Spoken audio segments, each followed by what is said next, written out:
welcome to Movies, Films, and Flicks Trailer Talk. This is the first trailer talk, and we had actually here at Movies, Films, and Flicks never considered doing a trailer talk. But joining me right now is Adam Hodgins. Hello, I'm actually in my trailer right now. Oh, yeah, so we decided to talk about the Peter Rabbit 2, the Runaway trailer in trailer. Very literal. So I'm in a tent trailer right now. Very, sorry if it's, you sound great. It actually, there's good reverberation in here. The acoustic, it's all like canvas, so it just absorbs the sound real good, so there's not a whole lot of echo. Now, Adam, Movies, Films, and Flicks is about 225 episodes. No, we have about 240 episodes that we've done since 2015. And in our top 3 most commented and infamous episodes is our 2-hour-long Peter Rabbit episode. It was 2 hours long that just flew by. It's okay. So we start off, we brought in your awesome kids to give us a really great review of the movie. That was a highlight, right? Right. And then somehow we ended up getting into, we came up with a convention that we were going to run. And then you and I, we basically came up with the weirdest, darkest, bleakest movie about animals stealing things. And it ended with death and drugs. Yeah, it did not go well for some of those woodland creatures. It got very bleak. And since it's been released, I've gotten more comments on that one than I think I've ever gotten on any other episode. Do you think it's because Peter Rabbit kind of fell under the radar when it was released, and it was like, we're bombarded with kids' animated movies? And yeah, I do. And you know what's wild is a lot of parents sent me messages about our 2-hour-long episode. Because I'm not saying this with every kid, but I bet this movie was a smash hit, 300 million worldwide, and it was huge on rental, Netflix, all that kind of stuff. Every parent saw it. And so parents messaged me and they're like, I actually really like this movie and your episode was really fun. So parents loved that we talked for 2 hours. Well, we talked about Peter Rabbit for an hour. Yeah. And then we do what we do best and we riffed for another hour. Yeah, it was Peter Rabbit inspired. Yes, there it is, based on Peter Rabbit. Here's a podcast. So when this trailer came out, you messaged me and you said that day, and you're like, Mark, we should record our reactions to it. And we also, when we watch this movie, we want to do a podcast where we're just shouting out our opinion. Like, we're no research, just watch it, first thoughts, right? First thoughts. Yeah. This trailer, though, I've been kind of, like the carrots that Peter loves. I've been mulling over this for several days. And I don't know the last time that I've laughed so hard in a movie trailer as I had during the ending of this trailer. So for me, the laugh out loud was the jump kick to the face. Brutal. But so the first movie ends with like everybody's happy with each other. And then you see the game-changing moment when it's like they're getting married and this is going to be your father figure. And then Peter Rabbit snaps in his own mind, not in reality, but you learn that later on. But he just kicks the living daylights out of this poor schmuck. Good 20 yards. Yeah. And again, it's that physical humor that is so great. Obviously, it's a stuntman, but I just love – okay, I don't know what I love about this. I think Donald Gleason is a fantastic actor, but – I know it's stuntmen are getting thrown everywhere, but just the thought of his such a weird character. Remember in the first one, that's weird. Oh, that's good. No, that's weird. It's just wiry, yelly guy getting kicked is funny. No, I don't want to oversell this, Mark. I don't want to oversell it. Yeah. But George Lucas has been quoted saying, after the first Star Wars came out, you could have filmed me with a pointer and a whiteboard telling what happens to the characters next and release that as the movie. People were so eager for it. Yeah. I don't think I've been as eager for a sequel as I have in a long time, as much as I am for Peter Rabbit 2. When he is rolling down the hill, when he is frolicking and he picks up steam. Okay, first and foremost, someone wrote this, which I think it's funny. Hey, Rose, but the thing is, Rose Byrne goads him on.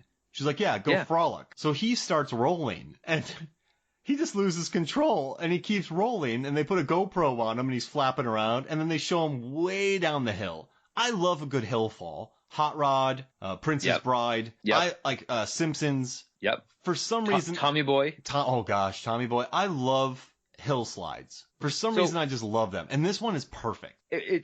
So here's the thing. It's perfect. And then just when you think it can't get any better, Margot Robbie says, that's why adults shouldn't do kid stuff. Yeah. Just like in the most polite British Rabbit way, like, you idiot. Like, I love that. Don't do what we do. I gotta tell you, there seems to be a pretty good message in this movie where, I mean, it's Peter Rabbit, voiced by, James Corden. So I'm not getting too deep into it. I mean, there's going to be tons of pop culture references. I mean, someone's going to say something, then someone's going to say something else. He was talking to me. No, he's talking to all of us. I am talking to specifically you. Yes, that moment. That's funny. It's great. But the interesting thing is, if enough people tell you that you're bad, you're going to start believing it. 100%. I work with kids for a living, and if you tell anybody something long enough, they start believing it, whether it's the most outrageous thing ever. And so he starts believing it, and this leads him to a journey where Rose Byrne and Donald Gleason are on their honeymoon, and he leaves, and he gets in with this Barnabas character, and they steal things, they play whack-a-mole. I love the idea of whack-a-mole. I love whack-a-mole in general. I think my favorite gag from The Office, the U.S. Office, I know you're going to hate me for that, was when they're at like Dave and Buster's and Dwight's playing whack-a-mole, and the girl's like, you're really good at this. How'd you get so good? And he looks at her with a deadpan face. By whacking moles. All right, that's pretty good. It's pretty good. But no, I think that this movie's going to go places because what spurned him on, it was the idea of like someone's replacing your father, but then he subconsciously replaces his father himself with this Barnabas character who knew his father. Yeah. So I think there's going to be some real and again, I think the first Peter Rabbit was such a ball of nonsense, but at its core was like a heartfelt story of family. And I think that's going to be the same thing here. Will Rose Byrne's character be any different? Because in the first one, we were a little worried about her. Will she be the same in this one? No, I think so. She essentially is Beatrix Potter, right? Yeah. She becomes that in this movie. She writes the books and then she has the following. So she becomes that character. But I think that it's her childlike innocence that allows her to see the rabbits and hear the rabbits and be okay with it. So I think her character isn't going on an arch. Got it. It's Donald's character. Exactly. So Rose Byrne just around to say funny things. Just around to say funny things. Oh, you need that. And there's a couple good bits in this. I like when he's like, you're a goody-goody. He's like, no, I'm a baddie-baddie. 100%. That's 100%. When Barnabas, I love that. Barnabas calls him a goody-goody, then I don't know, that's funny to me. And I also think the three sisters, they're going to turn everything up to 11 because in the first movie, Daisy Ridley's breaking her ribs, which is, we love that bit. We were for about half an hour about that bit. We counted every broken rib. Beautiful broken ribs. But in this one, do you think they're going to bring it back? Like, do you think halfway through the movie she's going to break and be like, 6 more? I hope so now. They have to. I think there's going to be a lot of callbacks to the first one. There will be broken ribs. Yeah. But they're skydiving without parachutes in this. Yeah. And no, they're really going for it. Like, and Peter Rabbit, the first movie, the whole gag was, like, the whole running theme was, we're going to take what you know about children's movies and we're going to crank it to 11 and we're going to, like, the singing birds are going to get destroyed each time. This isn't going to be a typical kids movie. There's going to be a lot of Vampire Weekend. And so, like, he blows up his tree with dynamite. Like, he blows it up. So I think it's going to be, but I predict the ending is going to be Peter Rabbit resting his forehead on the new husband's forehead. Aww. That's what I think the closing shot's going to be. I like that. And I'm also very happy that Cage the Elephant is featured in this trailer. Right. Now, do you think that the taxi driver is going to be in this movie? I sure hope so. Now, she has many enemies. She has many, many enemies.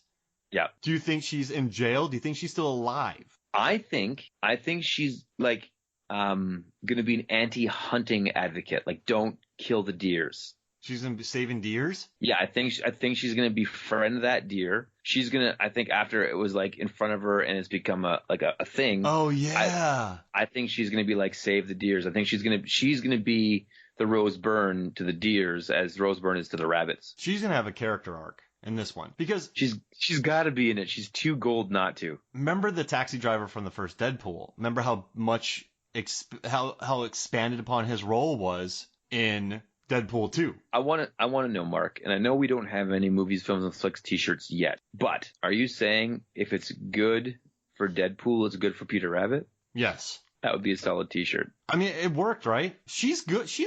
All right, watch the first Peter Rabbit and tell me that the taxi driver is not...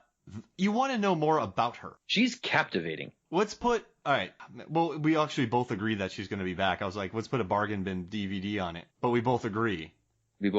She's back, right? She's going to be back. She's back. So how about this? If she comes back, we just buy ourselves $5 DVDs. Yeah. So here's I don't know what sense. Mark, here's what we're going to do. Okay. This is the first trailer review. Yep. That we're doing. But from now on, every trailer review will have a bargain bin bet. Oh, I like that. That'll be our thing. All right. So they're going to break a rib, obviously. They're going to break a rib. Here's the thing. Here's the thing. The high low. What's the high low? Here's the bet. Who do you think Barnabas is going to end up being for real? The reveal of who his character really is. Oh, wow. Okay, so he's saying that Barnabas was, a friend of his father. And then his father left Barnabas to go get married. Barnabas is going to be the guy responsible for getting his father killed. Oh, you think he's going to be wow, that went dark. Or like in jail. Okay. Right? What happened to his parents? So I'm going to say Barnabas was never Peter Rabbit's father to begin with. He was an enemy of his father, and he's doing this with Peter Rabbit to get revenge. Oh my goodness. I like that. So we have two different theories, and it's for a bargain bin, no more than how $5 top. No more than $5. $5 Canadian. Okay, $5 Canadian. That sounds good. So I'm saying that he is a guy that betrayed the father, right? Did something dirty to the father, and you're saying that he just hated the father. They weren't even ever friends. He's just always been jealous of him. Ooh, I like that. Either one of those is a great subplot. Do you think the fox will be back? I think there's going to be an expanded animal contingent at the wedding. Yeah. So you see the rabbits in the inner circle, but I think on the outside in the field there's going to be the fox and the mole and Jeremy Fisher, and I think that's going to be the thing. I think the who was the I'm a lazy Susan? Who was that was the Aardvark? Yeah, I think that's going to be the ring bearer, is the Aardvark. Oh, he was so funny. You're just standing there now. Okay, how many times will James Corden... So I love when he does it, but in this one, he's walking along the street, he gets water on him, then he gets bumped, then he gets concrete on his feet, and he goes, oh, come on. How many of those moments will we get in this film? At least a dozen. You're right. I mean, the trailer is about 4. Right. All right, so we're saying it doesn't, but we don't... all right, yeah, so we're saying... That'll be our tiebreaker. Yeah. Okay, so how about this? It's going to be tough to count. Okay. But I'll take, you're saying at least a dozen? I'm saying a dozen at least. Okay. So I'll take 8. Okay. And then you'll take 12 and who's ever closest. That'll be our tiebreaker. That sounds great. All right. So I'm like, so if it's 9, I got it. If it's 10, I guess we tie again. Right. If neither one of our Barnabas theories are right, then we go to the oh, come on moments. Yep. That'll be the tiebreaker. I'll take a little pad with me when I watch it. Yeah. Oh no, for sure. I'll be keeping track as well. Like I'm not that I'm saying that I don't trust your numbers, Mark, but like we gotta crunch the numbers together here. I'll have Megan next to me. You can trust her. I trust Megan so much. Yeah, exactly. So if Megan's next to me, I mean I'm not a cheater either, but if Megan's next to me, it'll be right. Right. All right. Right. All right. So we got ourselves a bet here. Any other final thoughts about this movie? I was excited when I saw this. I wasn't aware there was a sequel planned. It was one of those ambient planned things, but the trailer surprised me when I saw it. So they got me pumped up, and then when I watched the trailer, I was more excited than I had originally thought I would be. Favorite moment? I think the favorite moment is the apple gag. That's a good gag. Where he Barnabas hits it and one falls in his hand, and then Peter just knocks the whole thing over trying to be as cool. Love that gag. Great gag. I'm going Donald Gleason rolling down a hill. Yeah, that's the one. That's the move. I mean, he's all right. So there's a lot of physical comedian, Baby's Day Out.